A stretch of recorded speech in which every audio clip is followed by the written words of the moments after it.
Grįžau alma mater. Karantinas. Gyvatnešio žvaigždės karoliai, kurie bėga gelinčiais pirštais. Manęs neišleidžia iš aidinčių celių, neišrašo iš senųjų ligoninių laiko, kuo arčiau prie savęs nervilė, užuodžianti tariamus žodžius. Ji minta mano minties granitu, kelia sukuriuojančias dulkes, kad pasiklyščiau nakties pusiaukeliai. Tai aš dėjau sukruvintą jos miražą. Žvaigždžių gėrimas, kurio girdo, kartit mintis apie atmintį. Jos nebeužtenka, nes tai, ko nebuvo, man kelia įtriausią troškulį. Taip ir byra, maldos keveldros į beribę skliauto amforą. Taip krenta kalba į atsimerkusias lūpas.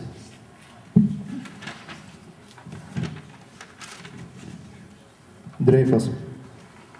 Judu žalios grafikos lakštais, greičiau dreifuoju, tartum įtartina nežinomo žemyno plokštė. Ir vis tokie patys vandenys, daugsyk nutekėję iš tos, kuri gimdo mano paras, tiksinčias, nukenksmintas. Kai pagaliau nebesimato kraštų, šiaurinio taško nebergiu, kai žiūriu iškart į abi žiūronų pusės, kuomet ilgi signalai kerta ūko žvaigždyną ir veržiasi kaip nors paklaidinti. Net ir tais laikais, prieš akį, pirmagalio strėlę pasibalnojusi, skuba akla, naktinė žuvėdra. Rytmečio reversas. Klausykis, vis dar neturiu patefono. O kovo vinilas baigia nusidėvėti, bėga pasaulės adata tartum užsuktas pačia praeities breuna į mūsų veidus artėdamas.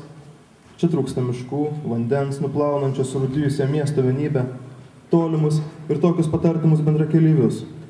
Taip jie nuolat išnyksta mažėjančių perspektyvų į dulkės, kiemų šiukšlės, estetika, sako, estetika švento nebuvimo, kurią galiu gerti kiek panorėsiu.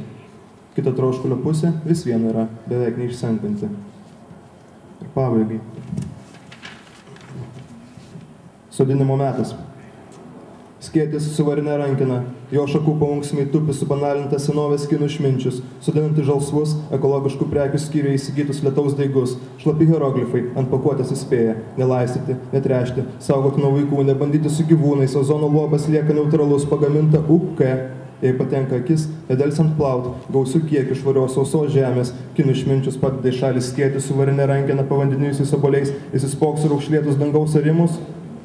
Lietaus daigai pramuša žvinuotą, dar banalesnio drakono pilvą, stangrus, vijokliai, garma, žalsvais srautais nuplaudomi paskutinį senovės kinų išminčių. Ačiū.